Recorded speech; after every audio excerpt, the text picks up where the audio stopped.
Before we begin our discussion of actually creating macros, it's important to talk about the extensions that we now use. Although most of this information is for the newest version of Excel 2007, please note the add-in module. For those of us using 2003 or legacy versions, the add-in applies to you also. What you may want to keep in mind is that prior versions utilize the .xla extension. We'll talk about that in just a few moments. First, let's talk about what happened to extensions in 2007. When you begin with Excel, you will notice a new format. .xlsx is a normal default file for Excel. The difficulty here with macros is it will not store the macro code. If you simply save a file after creating a macro, that macro is not accessible. That means we'll have to use another extension.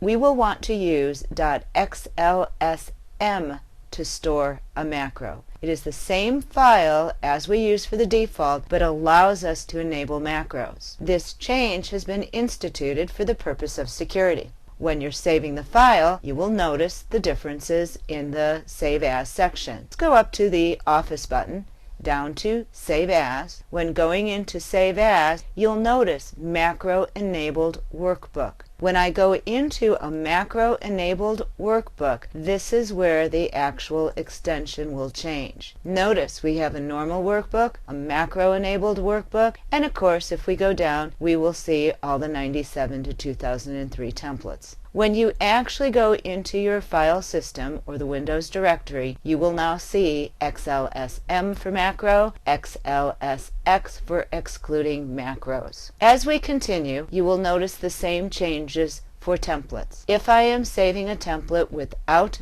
macros, I will use XLTX for excluding macro. I will use XLTM for containing macro. In the prior versions of Excel, we would simply use XLS or XLT. They would both include and exclude those macros. We did not have a choice. Now for those of you that were going to be going fairly deep into working with macros, and if you have very significant data that tends to slow down, we have an extension that is called an XLSB. B is for binary. This is a special extension that will be a fast load and save. It's used in those instances where we have quite a bit of data that we're switching back and forth from a mainframe program. For most of us, we'll never use this extension. Finally, the add-in extension. Now again, in 2007, we will need to put the M afterwards, M for an actual macro. Keep in mind that in prior versions, we also use this extension of XLA.